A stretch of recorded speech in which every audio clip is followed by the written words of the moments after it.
অধিকারী রাজ্যের বিরোধী দলনেতা তিনি অত্যন্ত গুরুত্বপূর্ণ অত্যন্ত ভয়ঙ্কর একটা অভিযোগ করছেন এবং সেই অভিযোগের পর আমি যাব দীপাঞ্জন বাবুর কাছে। তার আগে শুভেন্দু অধিকারীর অভিযোগটা শুনুন, অত্যন্ত ভয়ঙ্কর অভিযোগ শুনুন। ঘরে বসে অর্ডার করুন লাল বাবা রাইস, লাল বাবা অনলাইন অ্যাপ আজই ডাউনলোড করুন।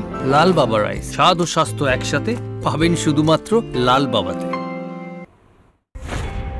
এই জঙ্গি, এই জিহাদি, এই রাষ্ট্রবিরোধী শাহজাহান শেখ শুধুমাত্র রেশন কেলেঙ্কারি নয়, শুধুমাত্র কোর্টের হেরোইন পাচারের কেস নয়, তিনটে লোকের দেহ লোপাট করা হয়েছে এবং তাদের দুটি মামলা থেকে মমতা পুলিশের আশ্রয়ে প্রশ্রয়ে চার্জশিট মুক্ত হয়েছে। সঠিক বিচার এই দুই মহিলা বা এই তিনটি পরিবারের লোকেরা পাবে, এই জন্যই আমার এখানে আসা। বাংলাদেশের বরিশালের সঙ্গে কানেকশান আছে আমরা জানি, সাতক্ষীরাতে চাল, গম, ফেন্সিডিল, আফিন সব পাচার করে এটাও আমরা জানি। বাংলাদেশে গেলেও খুঁজে আনার ক্ষেত্রে আমাদের ভারতবর্ষের যারা ইনভেস্টিগেটিং এজেন্সির লোকজন রয়েছে দে আর টু মাচ কম্পিটেন্ট।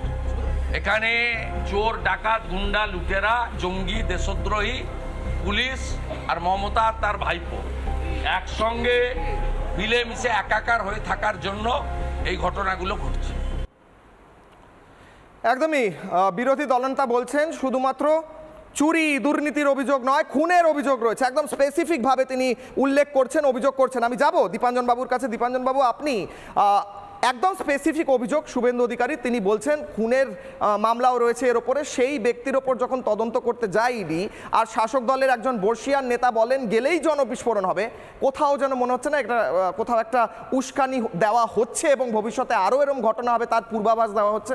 দীপাঞ্জন বাবু, দেখো, আমি প্রথমে একটা কথা বলি, ইডি একটা ভুল হয়ে গেছিল যখন শাহজাহান শেখের বাড়িতে রেড করতে গেছিল, তার সঙ্গে সিআরপিএফ জওয়ানদের সঙ্গে সঙ্গে ফরেস্ট ডিপার্টমেন্টের লোকজনদেরও নিয়ে যাওয়া দরকার ছিল।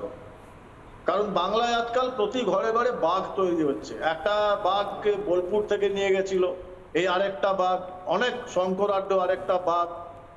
তো সারা ভারতবর্ষে বাঘের সংখ্যা কমলেও বাংলায় কিন্তু বাঘের সংখ্যা বেড়ে যাচ্ছে। তো এখন ব্যাপারটা হচ্ছে, যেটা বললেন এটা খুব খাঁটি কথা বলেছেন। আমি জানি না ওনার কাছে কতটা ইনপুট রয়েছে শুভেন্দু বাবুর কাছে, কিন্তু এটা ঘটনা। এবং এটা আমি অনেকদিন আগেও বলেছিলাম যে বাংলা থেকে যে হাজার হাজার কোটি টাকা পাচার হয়েছে, এর জন্য যে সিন্ডিকেট দরকার, সেই সিন্ডিকেটে অবধারিতভাবে হিউম্যান ট্রাফিকিং এর লোক ইনভলভ। এবং দেখেছেন গতকাল বা পরশুই বোধহয় এনআইএ তদন্ত শুরু করেছে অলরেডি হিউম্যান ট্রাফিকিং নিয়ে। আমি বলছি, দায়িত্ব নিয়ে বলছি, এই সিন্ডিকেটে ইলিগাল আর্মস ওয়েপন চালাকারী তারা রয়েছে, এখানে টেরোরিস্ট অর্গানাইজেশন গুলো রয়েছে, ড্রাগ মাফিয়া রয়েছে। এবং আমি যেটা আগেও বলেছি যে এই কেসে কিন্তু এখন ভারতবর্ষের সমস্ত এজেন্সি ঝাঁপিয়ে পড়বে, ইনক্লুডিং আমাদের যে বৈদেশিক ইন্টেলিজেন্স এজেন্সি রয়েছে তারাও ঝাঁপাবে। দীপাঞ্জন বাবু, রাজ্যপাল অব্দি বলছেন যে গ্রেফতার করতে হবে, ডিজিকে ডেকে বলছেন, যেভাবে সম্ভব বলছেন, রাজ্যপাল বলা সত্ত্বেও গ্রেফতার হচ্ছে না। কোথায় মজবুরি? মানে রাজ্যপালের ওপরেও কি কোনো কেউ বসে আছেন যারা নির্দেশ দিচ্ছেন ডিজিকে? দেখো, এটা তো মানে কোনো ডাউট করার জায়গা নেই। একটা টেলিভিশন চ্যানেলে তো দেখিয়েছে এই শেখ শাহজাহানের অডিও বার্তা, সে তো কোথাও থেকে একটা মোবাইলে এটাকে কাউকে পাঠিয়েছে বা চ্যানেলে পাঠিয়েছে। বাংলার পুলিশ একসময় বলা হতো স্কটল্যান্ড ইয়ার্ড, এবং বাংলার পুলিশের মাথায় যিনি বসে আছেন সম্ভবত বলা হতো উনি ভারতবর্ষের অন্যতম শ্রেষ্ঠ ইন্টেলিজেন্ট পুলিশ অফিসার। সে একটা ভিডিও বা অডিও সে পাঠাচ্ছে একটা চ্যানেলকে, লোকেশন ট্রেস করতে পারছে না। এটা বিশ্বাস করলে আমরা, মানে এটা বললে আমরা বিশ্বাস করব?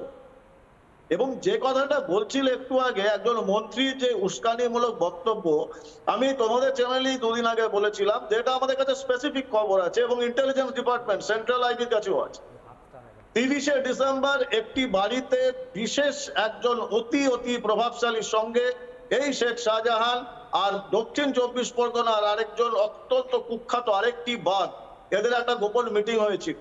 সেই মিটিং এ ডিসাইড হয়েছিল যদি ইডি এরকম কোথাও রেড করতে যায় এই জনবিস্ফোরণ করতে হবে, আমাদের লাশ দরকার। যদি প্রভোকেশনে একটা গুলি চলে সেন্ট্রাল প্যারামিলিটারি ফোর্সে, আর একটা যদি লাশ পাওয়া যায়, দুর্ভাগ্যজনক হলেও যদি কোনো সংখ্যালঘু ভাই বোনের লাশ পাওয়া যায়, আমাদের অনেক কাজ সহজ হয়ে যাবে। সুতরাং এটা যে একটা বৃহত্তর ষড়যন্ত্রের অংশ, এটা কোনো ডাউট নেই, মেসেজ তো চলে যাচ্ছে সব জায়গায়।